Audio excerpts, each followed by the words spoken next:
Good evening, everybody. System Chalk here with the 90th episode of our first run through House of Light on YouTube, playing as the archaeologist. And I did tell myself I was going to get some tea before starting this one. And I did. It's sitting in front of me, but merely having the tea in front of me has given me a second wind. So we're just finishing off the last of the cooking for the salon. It's still not entirely clear whether I'm going to, whether or not I'll invite everybody over in the very first round, or if we'll help someone out with their inquiry first. But from there, we will also see if we can find any books with Anburian Lapidary. We will try and read The Origins of Hours. And I'm not opposed to trying to open up a few more rooms. There's definitely some stuff that we can work with, but it's not a major consideration for me right now. There's a few other things that I can try and get done first. So, the dream of a star is not apparent to the human eye, but its presence, once felt, could not be mistaken for anything else. No star is permitted upon earth, but we may cozen them to dream of us, and the dream of a star may take a kind of form which we call didymos. Thomas de Wolfe.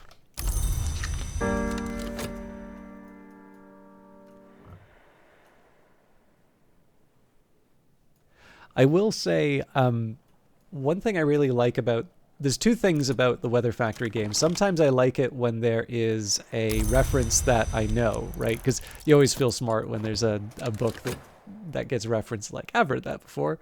But of course, the great joys can be when you find something you haven't seen before in the game as well, because of course then you look it up. I will actually mention there's the description of the miners from L. Russell Muirhead in When You Hire the Miner. I don't actually know what that's from. I've usually been able to place some of the quotes. But in the case of I don't know who that is. I know there's an academic with a similar name. I mean, you can usually just find that by Googling, but I've never been able to place the source for that particular quote. Anyways, I don't know why I thought of this when I read the de Wolfe one, because this does come up in other places, but I was reading Urn Burial for, as one does. I was reading Urn Burial for completely unrelated reasons to Book of Hours, but that's the one that it's near the end. Life is a pure flame and we live by an invisible sun within us. And what I like, so we've got life is a pure flame and we live by an invisible sun within us. I actually have this very nice little small penguin copy. It's a very, very small book. You can just kind of fit it in your pocket. So I think it's part of their Great Ideas series. Anyways. But then there's also the individual who refers to themselves as Thomas Brown's Shadow, which was neat and has a version of that quote in it. All right, so bright and ringing music which evokes the blue sweep of the lower heavens. And we'll see what the... All right, Solace. So... There's a few things I might want to hang on to here, but I think probably the most practical would be the Solace. So now that night has fallen, I can rest and perhaps dream on the day's doings. And let's see, 26 seconds before I get my goodies. So am I down 2 elements of the soul, or did we make it in time?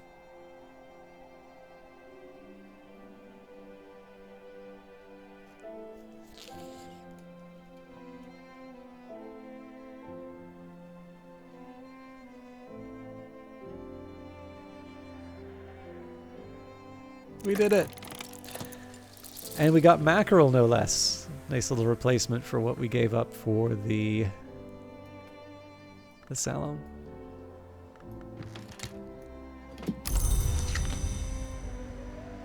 Oh, a new blank. Okay, so that will help us with the that'll help us with some of our investigations with Mr. Kill. So that was a really good round. Oh, we just got that in time too. That makes me happy. All right. So, what do I want to do here? Well, let's, as a pure hypothetical. Actually, no, I can't. Ugh. I think I'll do the salon now that I reflect on it. Oh, and a sunny day too. I was kind of hoping that I would try and read the book. I still can, but let's see who comes on the affair of the God of the Woods. So the Latyrian, a faddish health camp in the Black Forest, has attracted attention after many of its clients have developed sudden, sometimes upsetting artistic abilities. There's not much work on offer in Brandkrug, but I can find 6 pence worth of odd jobs.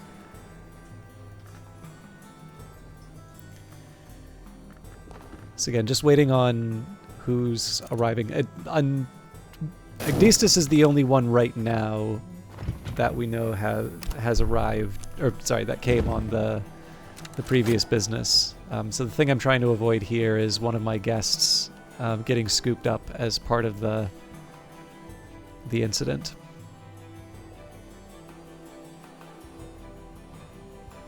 There is a trick, by the way. We may use this on the playthrough, but I'm not quite ready to do it yet. But if you want to try and make more progress through the various events, what you can do is you can take everyone who has the aspects of the event, so in this case heart and nectar, and if you invite them all over, you can just get them to do the event all in one, so it really only causes you all right, I am actually rather happy we didn't do the salon then. But that also tells me I should be reading the book now. So. D.I. Douglas Moore, Detective Illuminate of the Suppression Bureau, a stoic but weary fellow. His dearest wish is to move to Chingford and grow roses, but the buggers won't let him retire. Douglas is fond of his newly discovered great-uncle Arthur. Okay.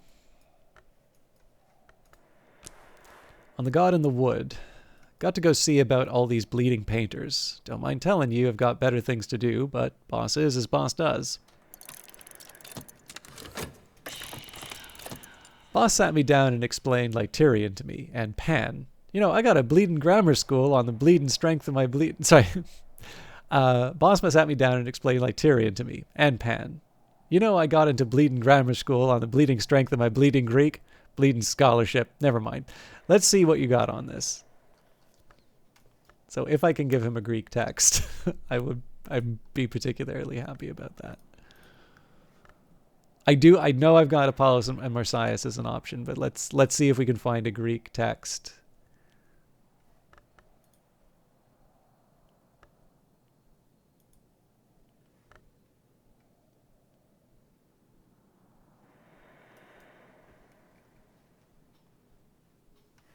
I don't think this will do it. Yeah, it's Sanskrit.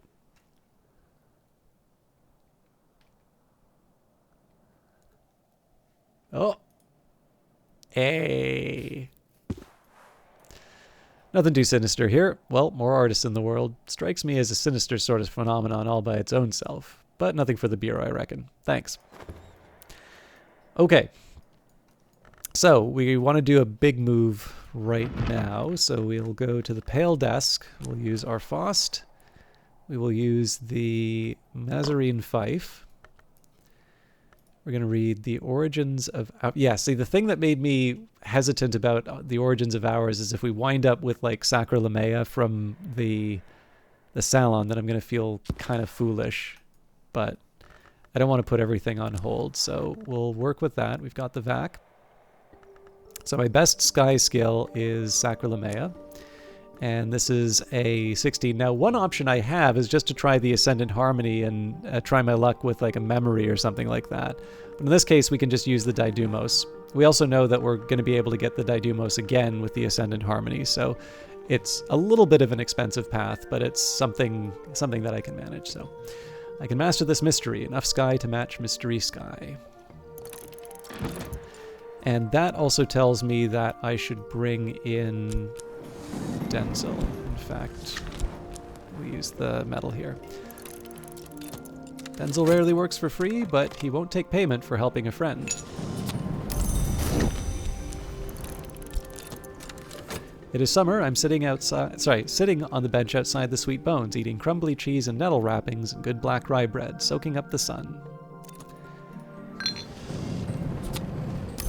Blacksmith assistants. Denzel the blacksmith will lend me his strength for the day. Make use of the blacksmith's help before dawn. So also worth remembering that I do have the barber now, so if I need Moth or Rose, those are going to be the rooms that I want to I want to use. Although at this point, I think I have a pretty clear idea of some of the different interactions I want to do. While we're waiting for the book to finish, let's just take a minute here and see if I can find any Anbury and Lapidary texts. 7 shards is actually pretty tempting to read here. Actually, I wonder if I can do that right now. I'm gonna set this aside. Oof, and the Carmine Petal. We've got quite a few disciplines of the hammer, it turns out.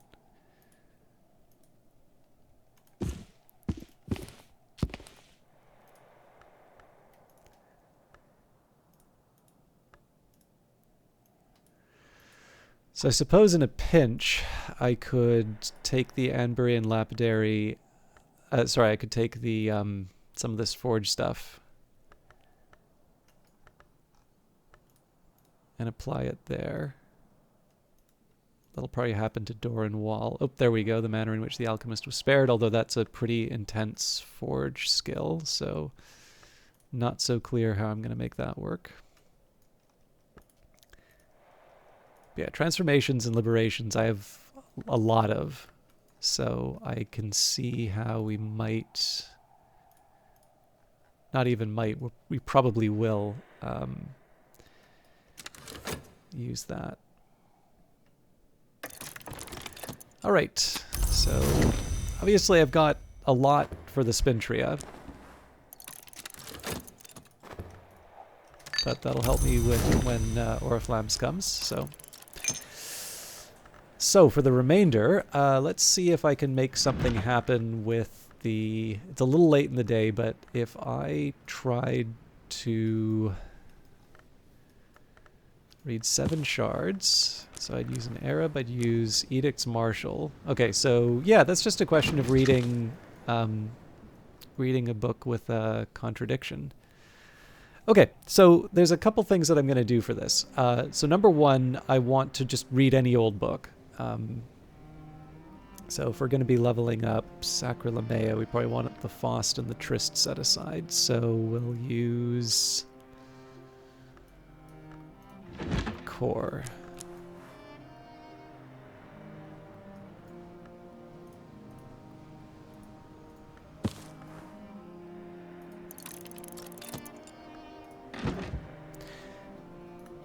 Okay. I also need to think about the drinks, because we are into the new season, and I should get on top of this. So for Grail, I think the drinking cocoa does the trick. I know we've got packets of those. Well, we have a packet. So for that, reluctantly I'll use my health, brew over the fire. So that'll be good for Coquille and Corso.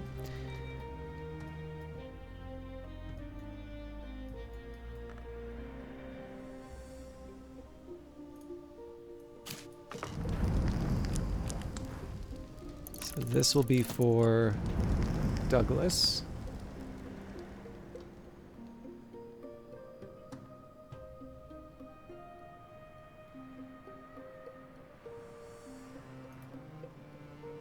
And I think I'm going to make the honey... nuts. I do want to make honey scar jasmine tea, but I used up my kitchen range, so...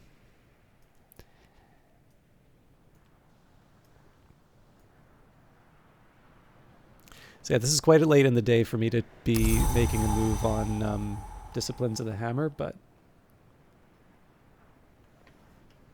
Actually, the funny thing is, I think I just need 4 for Disciplines of the Hammer. I might want to chill out on this one, actually.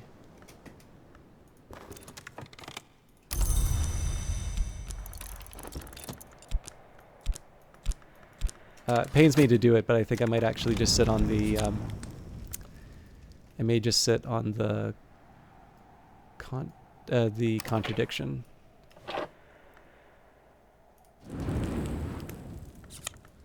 Alright.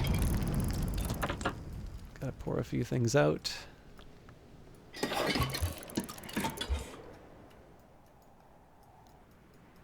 can't remember if we had any more... Yeah, we got one more serving area, so...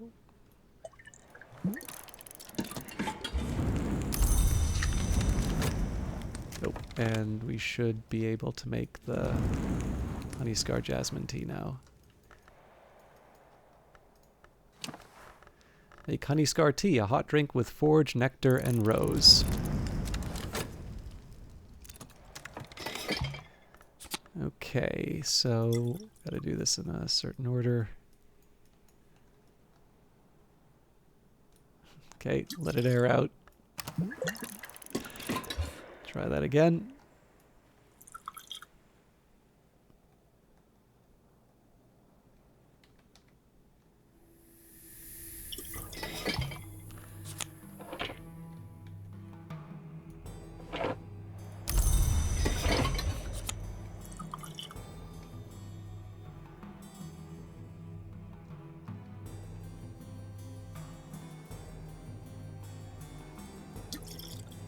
And actually, we can probably just pour out the other...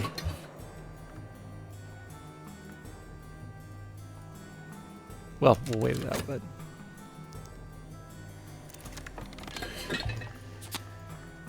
Okay.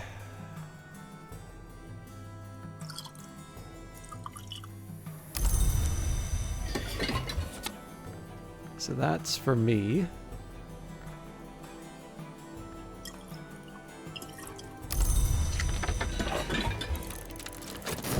Pouring the cup in this case just saves me the effort for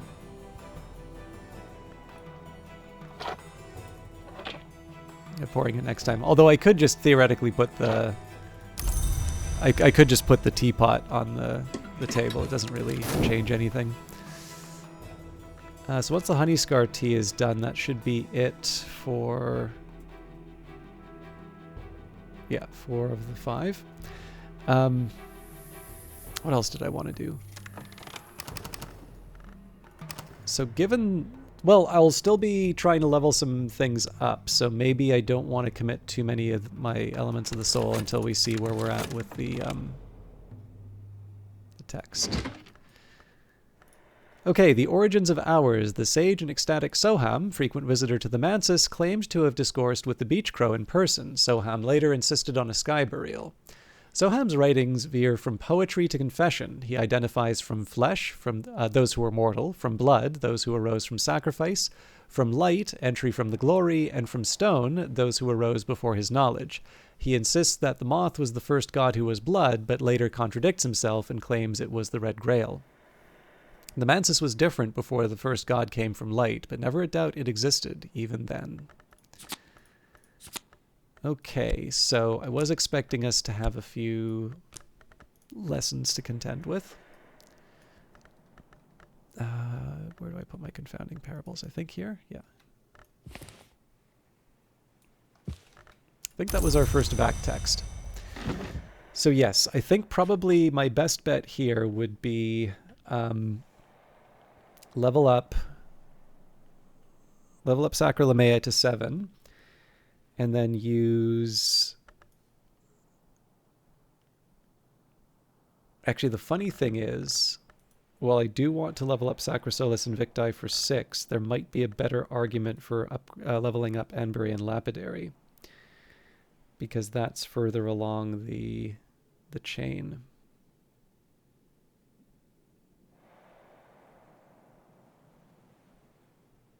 Okay. Slight change of plan, but the first thing I need to work out is how I'm going to get the 6 for Sacralamea. So let's say Solace, Storm, Impulse, Cheerful Ditty,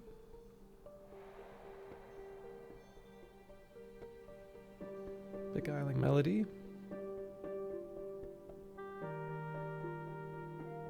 Technically, I could use the Ascendant Harmony, but we already have the Confounding Parables, so...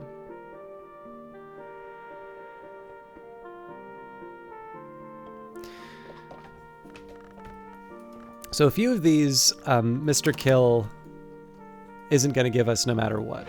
So, for instance, with the Arab, we can read the Instruments of the Heart for the Cheerful Ditty. I'll take the Whist. We will get the Beguiling Melody. Solace and... well, we already have the Solace. The Star... oh, yes, we also have the Sunny Day, so... actually, we might just get the Impulse and call it a day there, so...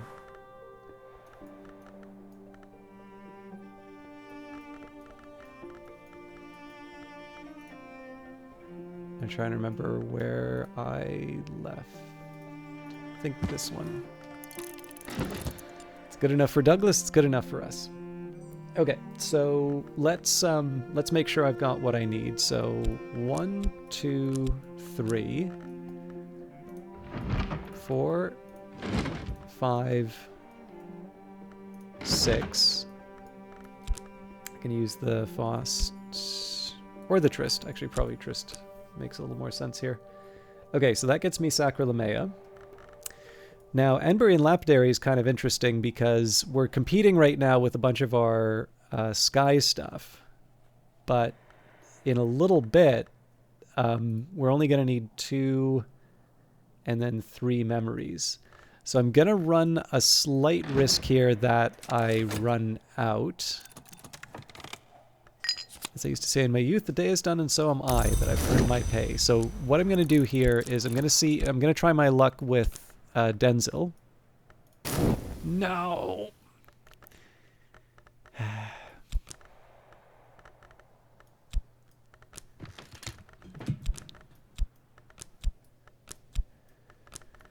going to try my luck with Denzil for the memories.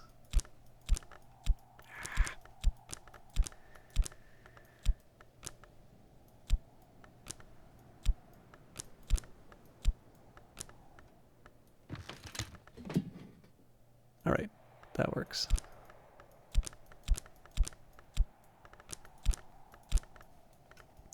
That's partly on the understanding that we'll probably be able to generate enough memories for Enbury and Lapidary, but if it doesn't turn out, I'm going to need one more day to work on it. But then again, it's easy, so... okay, that unfortunately doesn't help me here, but the Victory of Crowns, erratic accounts by one Aaron of the hunting and consumption of supposed immortals by shadowy assassins, published in the late 19th century. The assassins are, according to Aaron, the agents of power called the Coronal and a soldier of the secret masters. The accounts date back to Roman times. Aaron's scholarship is dubious, but she writes pithily. Incidents of sudden and violent death are interspersed with aphorisms. Ours don't dream, long try not to.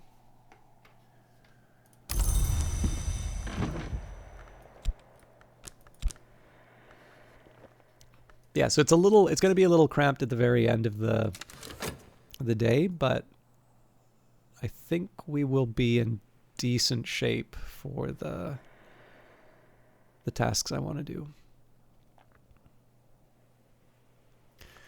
I am relying a little bit more than I should, though, on Denzil. There's actually probably a couple things I could have done to make it easier for me just by reading a bunch of these books. Still, let's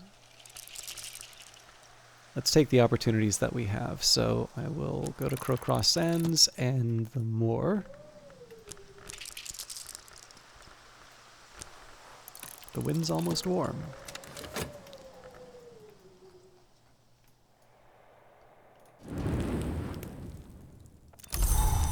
Oh, there's the package.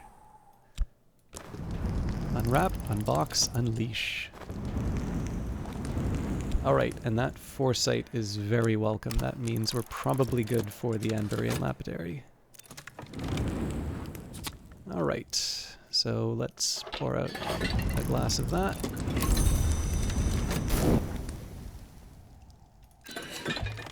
Poured out.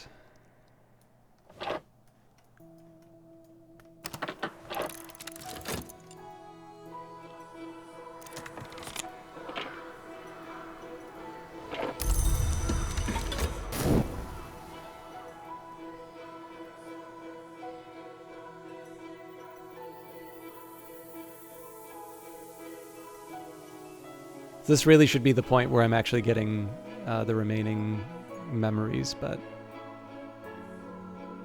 it's not much we can do because we're waiting the 2 seconds anyway. The Instruments of the Heart. Sister Isabel, then precentress of the Abbey Church of St. Brendan's, engages in dialogues with a heart-long of a kind called Dwendrazon that has taken partial possession of her body. The Dwendrazon, like all its kind, usually dwells in the mansis, but can enter the physical world by manifesting as music and take possession of a willing or semi-willing mortal who hears and loves that music, like Isabella. Isabella records her dreams of the High Mansis, where she is accorded the Dwendrazon's status and titles. In return, the Dwendrazon enjoys what it calls Sejura, a welcome oblivion. Our mostly blessing is that we may never cease, except in Sejura. There's something more that Isabella refers to as the Sejura Magna, but she laments that her Dwendrazon will not tell her exactly what that might be.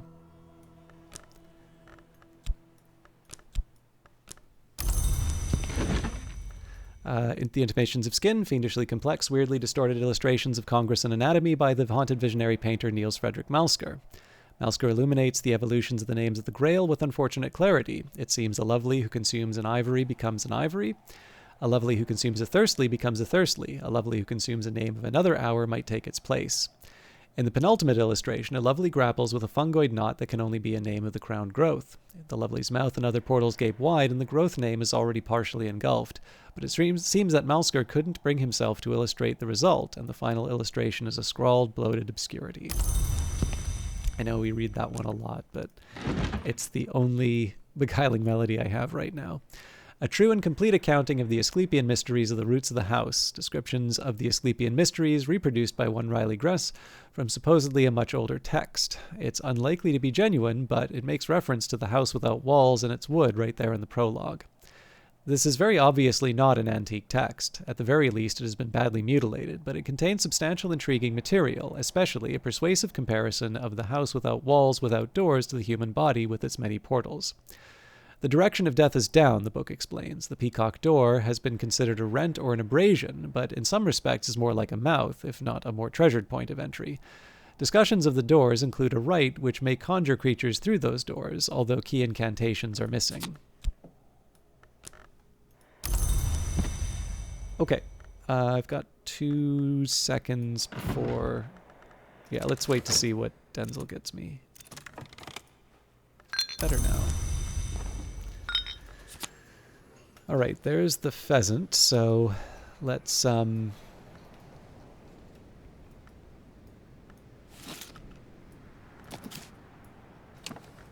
put him in all the places I previously had it. And fear, so that doesn't really get me anything that I need, but that's fine. We'll talk with Denzel again. So first priority is to get Sacralamea up to 7, just because that's going to be the most difficult for me to do. So we'll use the Faust here.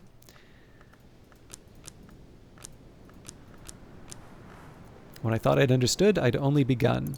Now, I probably want to take stock in terms of what I can realistically get done in the next little while. Although, if I'm completely honest, I think even if I give up a shaft, we should be able to restore that before the salon starts tomorrow. So I think what we'll do here, we've got a foresight. So my easiest bet would be to go for things that Denzel can't replace. So I'll spare you the reading of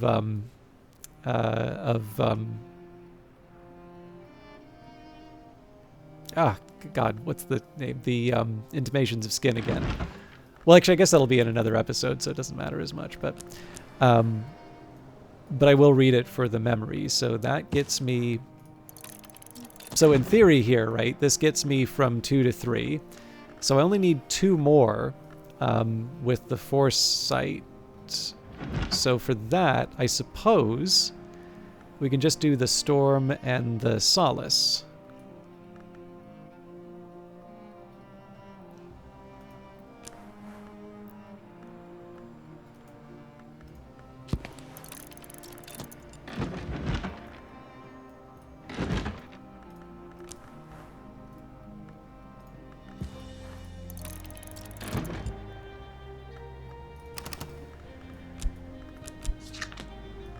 And then everything else here is kind of a freebie. So let's go... I'll drop another water. I think I will get some vegetables as well.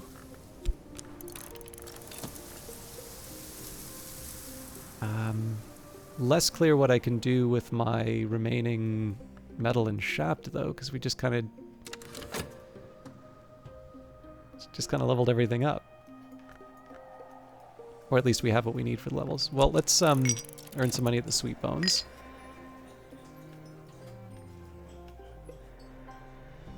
I think this will be a case where I just don't use them by the end of the day.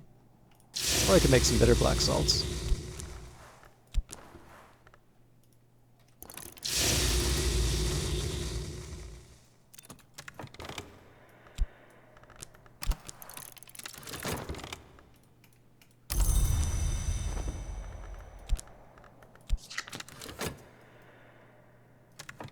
So, don't think either of these, like, well, this will take knock, so let's see if there's something, yeah, an amethyst ampule. I'm going to be quite mad if I got this wrong in terms of timing. And yes, I definitely am going to have to use my shaft overnight, but I'm willing to do that because tuppence isn't that expensive, and we can just clear out all of the memories that I need to get. All right, the Hawthorn blank is definitely quite welcome. I use it a little less often than I should, but it does give me knock in those rare cases where I need it. And here we've got mackerel. Eat it while it's fresh or keep it while it's salted.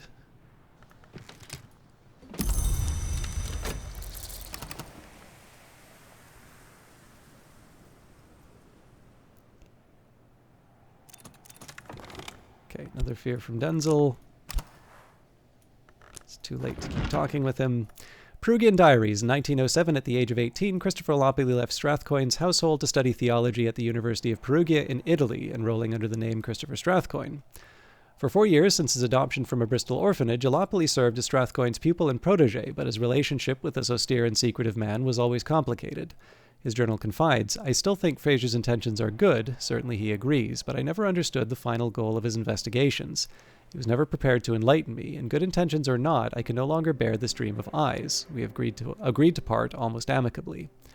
Loppley left Perugia in 1909 without completing his degree. He had long lost interest in his studies, and the latter half of the journal is concerned with his studies of Umbrian folk songs and notes towards his own compositions, which are of widely varying quality. One of the better ones, In the Marshes of Night, suggests he had visited the site of the old Lake Fucinus near Ortuccio.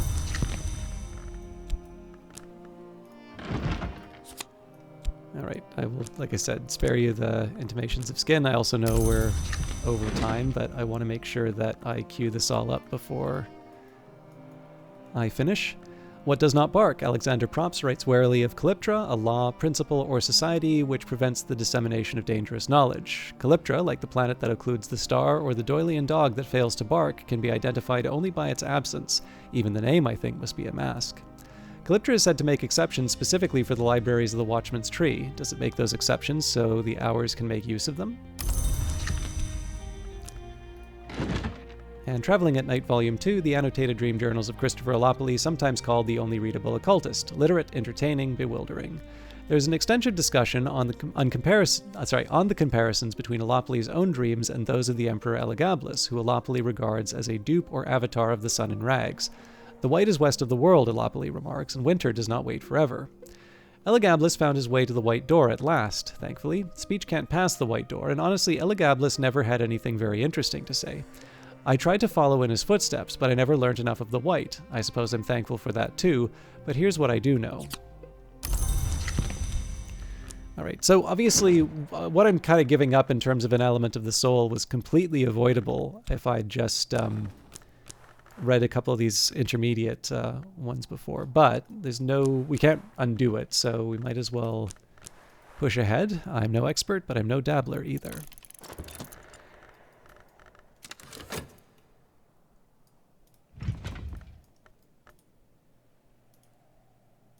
And I can keep the intuition, so I'll do that.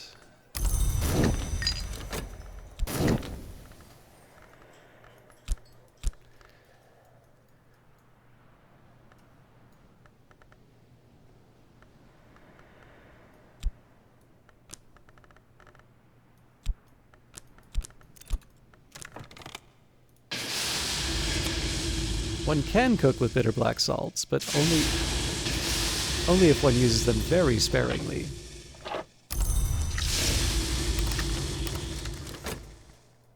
So the honey scar jasmine tea might be something that I use to make orpiment exultant. Like, not quite sure how I feel about that yet, but it's an option.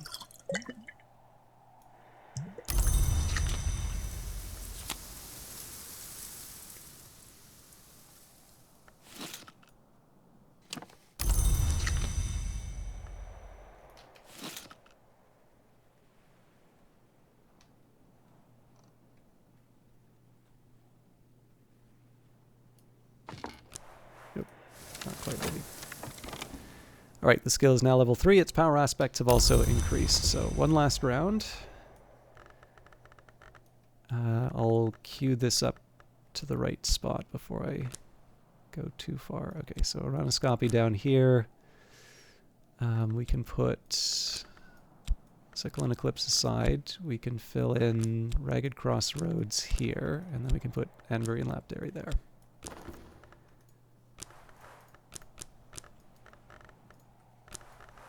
Another fruit plucked from Knowledge's tree. Alright, so we got through all of that. Obviously, a different outcome than what I was expecting for with getting Sacra Lamea. I really thought I was going to be leveling up Sacra Solis and Victi, but I think it makes sense for me to try and put the relevant skills. There's going to be a couple skills that need to go in place before Sacra Solis. So... And in the end, too, like, I should maybe clarify just before I wrap up. So one of the reasons why I try to map the skills to, or the lessons to the skills, there's no game reason for doing that. I think every once in a while I'll look at the subreddit and, like, people will kind of give a PSA saying that you only need to match one of the aspects. So it's something that people are kind of discovering for the first time, even long after the game has been released.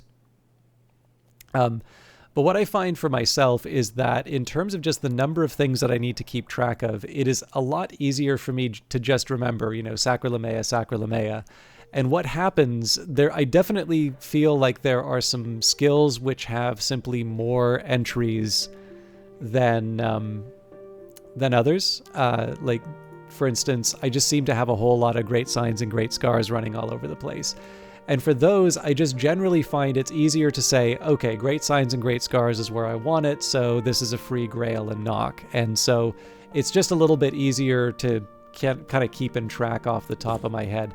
In practice, though, like, if I had a big game plan in terms of where I was going to put everything, I wouldn't really think about the lessons in terms of, like, the individual skills. I'd be thinking of them more in terms of aspects and then just assigning them accordingly. Just in practice, I don't really think I could keep track of all of these different books as 2 aspects per book relative to where I want to put certain things on the Tree of Wisdoms. So it's more just a simplification in terms of just trying to make it all make sense, which I think is somewhat in line with the themes of the game, to be honest, but your mileage may vary. Hey, it fits. All right. But yeah, for the next episode, we will do the salon. So Douglas got what he needed about the Lytirian. We can bring him back for a salon. Everything should be in place. So the honey scar jasmine tea, the cocoa, isle water is for Ecdistis, and the suck and flesh Assam is for Douglas. 1, 2, 3, 4, 5 food items.